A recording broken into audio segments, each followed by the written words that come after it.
Good morning, welcome to shul.com. We are asking a very good question this morning. What was the miracle of Hanukkah?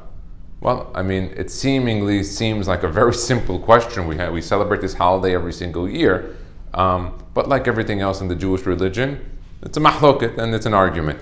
But today we're going to discuss the Beit Yosef. The Beit Yosef is a book written on the Tur Shulchan Aruch, and it was the first book that the Maran Rabbi Yosef Karo wrote. Later on he wrote the Shulchan Aruch, but the Beit Yosef brings down 9 different reasons, and today we're going to go through them really quickly. I simplified it so that you could know what happened on Hanukkah. Let's go number 1. First thing is, we know that there was 1 jug of oil left and they had to light the menorah.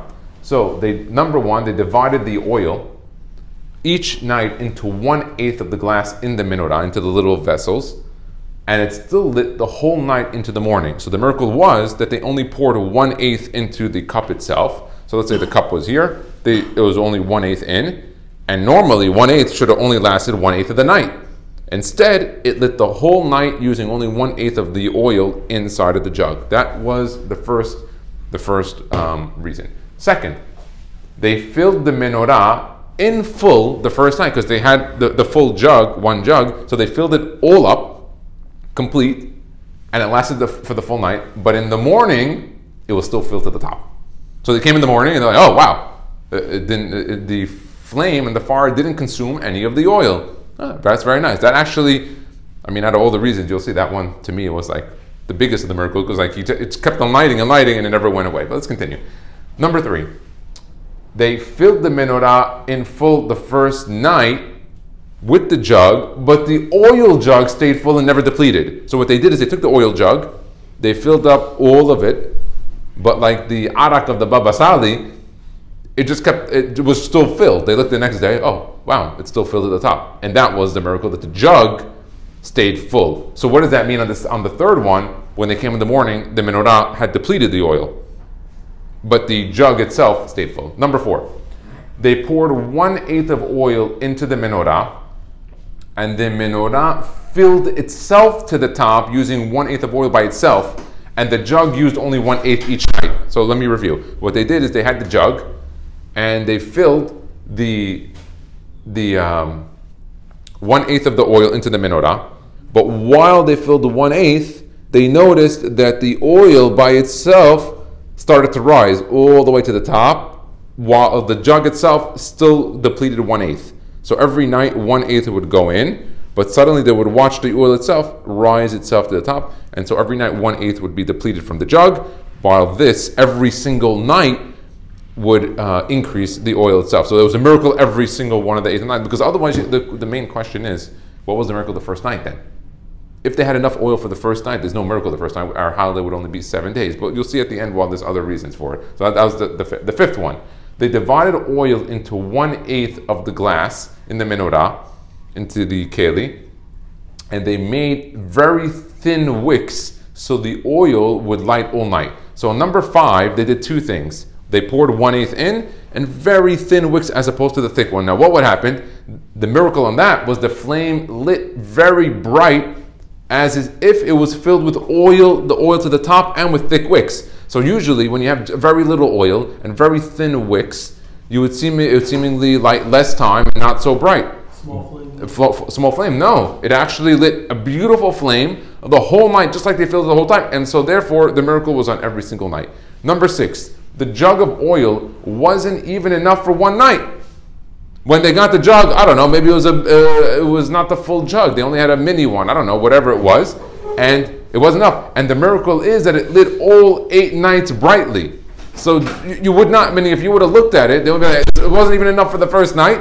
But even with not enough for the first night, it lit the whole 8 nights forward, and it was very bright. Let's look number 7. The first night, you light for the miracle of winning the battle. So now we started to change some of the reasons. Remember, up until now it was all oil stuff.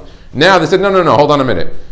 The first night, there wasn't a miracle of oil. It was that we're celebrating that we won the battle against the Greeks. That's a huge thing. Just so you know, just as an example, just to show you. You saw what happened on October 7th with Hamas.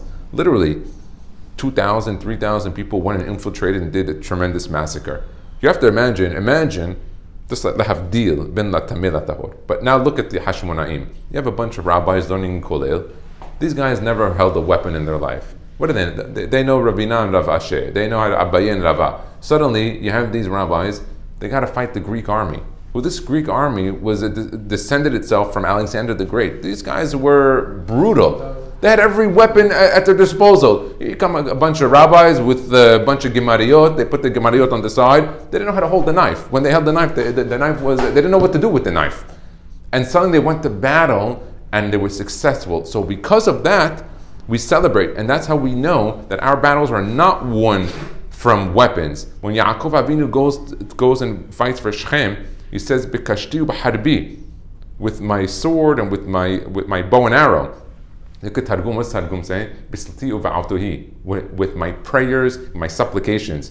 Because we know as a fact, we do not win with weapons. We are required for Hishtadlut to have weapons. You have to have a firearm. You have to have the right weapons, even as personal security. But we know that what's to say that a guy is going to shoot accurately or that sense? This is all in the hands of the Borei Olam. What's to say that the terrorist is not going to fall down, trip over, and bang his head and die before he even makes it to the area? So that's good. That's number 7. Number 8. The first night you light, because the Hashmonaim re-inaugurated the Beit HaMikdash after the Greeks desecrated it. Completely different reason. That the first night, why are we celebrating? That the Beit HaMikdash was defiled. How was it defiled? They brought in different idols inside. There were mitameh, the mizbeach, and all these things affected the whole Beit HaMikdash. So the first night, we're celebrating that they actually took power. Remember, the Greeks didn't want to destroy the Jewish people. They had no interest at all in killing the Jewish people. They wanted to kill the religion. They said, you continue to say Jewish. Just your temple will be like our temple. We're going to put a statue in there. We're not going to go after. That's why on the holiday of Hanukkah, we have no requirement to have a meal. Why? Because they were never after the goof, the body. While on Purim, the mitzvah is a seudah on Purim, because Haman said, "Le'aber, la'arog et kol yodim, taf nashim b'yom echad." He was going after the body, the physical body. Because he was going after the physical body, we celebrate with food. On Hanukkah, you don't have to celebrate with food. What do you celebrate? With a light. Ner Hashem nishmat adam. It's a spiritual holiday, and because of that, we celebrate on a flame. Number 9 is that we celebrate 8 nights to commemorate the Brit Milah on the 8th day. Because Jews were willing to give up their life for Brit Milah, which is on the 8th day. So the Hachamim said, really, the Menorah is only 7 kanim, 7 branches. So why do 8? Because we want to remind that one of the things that they wanted to do was to go after Brit Milah. And so because of this, we end up celebrating it. Now, an interesting point, which was not one of the 9 reasons coming here, which is important, is that if you ever look in the tefillah, we have a siddur right here. Let me get a siddur. We read on Hanukkah the Ala Nisim. I want you to take a look. What happened when they had to re-inaugurate the Beit HaMikdash? There was a problem because the whole place was defiled. They put pigs inside, they put idols, so they had to clean it all up. So the first night that they took control and they finally had their manpower to control the place, they couldn't light the menorah within the confines of the Kodesh. Because you have the menorah inside the Kodesh. So what they do? They took out the menorah and they lit it outside. That's why the mitzvah of lighting the menorah is where? Outside of your home. My rabbi, Rabbi Mansour, in Brooklyn, New York, we used to light it outside. I used to live on Avenue T. I lit my menorah in a little glass box outside because why am I doing that? That is what they did.